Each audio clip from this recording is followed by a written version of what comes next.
Hi, and today we'll be talking about topic 1 for Unit 7, the Pythagorean Theorem. What is the Pythagorean Theorem and how do I use it to solve for a missing side? Please remember that the Pythagorean Theorem is c squared equals a squared plus b squared. Also, the hypotenuse is the longest side in a right triangle and is represented by c. The longest side is always across from the largest angle, and in this case the largest angle is 90 degrees. The side across from it would be the hypotenuse. So step 1 is to always label the hypotenuse, or C. For our first problem, we're going to be given a triangle and we're going to have to determine what the hypotenuse is. So when we label the hypotenuse, which is C, we will see how to set up the problem. Once we have it labeled, we're just going to plug it into the Pythagorean theorem itself, which is c squared equals a squared plus b squared. Since x is the c, we put it on the left, and order does not matter for 12 or 16. When I square those in my calculator, I get 144 plus 256, so c squared equals 400. Next, I'm going to take the square root of this. When I take the square root, I get c is 20. So the length of the hypotenuse is 20. For the next example, you're going to see that there is a zip line from the top of a tree to the spot 20 feet away. If the zip line is 52 feet long, how tall is the tree? Well, step 1, we're going to need to label the hypotenuse, but we're going to have to draw a picture. So I know that I'm dealing with right triangles, so I'm going to start there. Now, what I know about trees tell me that trees stand like this. So let's look. The zip line from the top of the tree to a spot 20 feet away tells me that the 20 goes from the base of the tree to this point over here. The zip line itself is 52 feet long, so it goes here. Let's get rid of the tree so we can see the right triangle. In step 1, I have to label my hypotenuse. Well, my hypotenuse is across from the 90-degree angle, so my C is 52. So after I do that, I need to plug it into the Pythagorean theorem, which is c squared equals a squared plus b squared. 52 is my hypotenuse, so that goes on the left. X squared plus 20 squared goes on the right. I plug 52 squared into my calculator and 20 squared into my calculator, and I get some big numbers.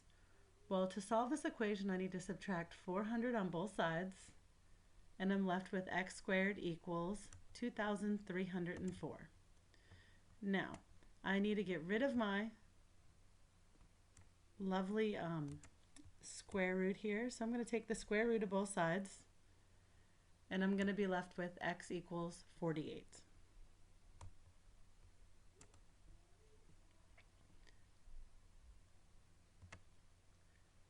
For the next example, you'll see I have two triangles put together. You can see the triangle on the right and the triangle on the left. So what I do notice about these triangles is that I cannot find x right away because I have two missing sides. I have to find this side first. Luckily, I have two triangles and I'll be able to do it. So I'm going to work with just my triangle on the right first. And when I do that, step 1 is always the same. I need to label my hypotenuse. Step 2, I'm going to plug it into the Pythagorean theorem. Well, let's see. My hypotenuse in this problem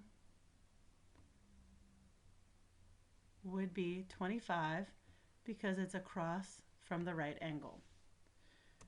So when I plug that in to c squared equals a squared plus b squared, I get 25 squared equals a squared plus 24 squared. I plug those numbers into my calculator. I subtract 576 on both sides, and I get a squared equals 49. So I'm going to take the square root of that, and a is equal to 7. So this side is 7. So now that I know that side, I can get rid of this triangle and solve for x. Still step 2, I'm still plugging into the Pythagorean theorem, which is c squared equals a squared plus b squared. This time, x is my hypotenuse, so it's on the left. I'm going to square both numbers. When I square the square root of 26, the square root just disappears because they're inverse functions. So I add those two numbers together, I get 75. I need to take the square root of 75. When I do that, I can simplify my radicals as we did in lesson 0 by knowing that 75 is 25 times 3. The square root of 25 is 5, so I get 5 square root of 3. If I plug it into my calculator as square root of 75, I get 8.66 as my final answer. So x equals 8.66. So find the length of the diagonal of a square. Well, if I get rid of that top triangle, really it's just a right triangle problem. And I want to label my hypotenuse. So my hypotenuse, which is the actual diagonal, is right here. So then I'm going to plug it into my calculator, or in my Pythagorean theorem, of c squared equals a squared plus b squared. This time, I don't know what the hypotenuse is, so that's x. 5 squared plus 5 squared is 25 plus 25, or 50.